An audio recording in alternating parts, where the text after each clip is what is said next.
Christmas.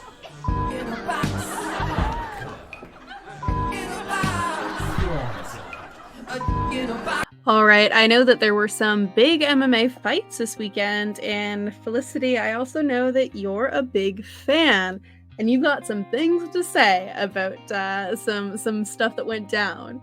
So, yeah, what have you got to share? I want to, put it out there that I am a medical professional, actually licensed, but that's where I'm coming from with this. A couple of these fights were stopped.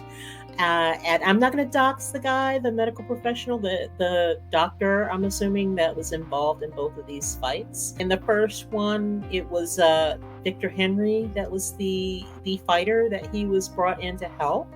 And his advice was not really advice. He was trying to basically tell the fighter, this is not what happened. And I would argue that this is part of the problem of healthcare these days. We're supposed to be there to help the patient. In this case, the fighter was his patient, and he wasn't being helpful to this patient. He tried to convince him that what he thought was happening to him wasn't happening. We weren't talking about a psych situation here. We were talking about a possible injury to his nether regions. So obviously he was very distressed, and I don't think the doctor was very helpful in that situation.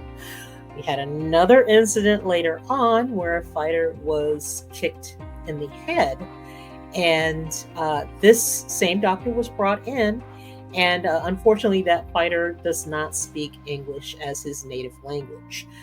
So the doctor may have thought that he was answering his questions inappropriately, but what probably should have happened, if you were thinking about the patient, is that he brought in somebody who actually spoke the fighter's native language. I think that probably would have cleared things up a little bit quicker, and maybe we wouldn't have had to lose another fight on this card.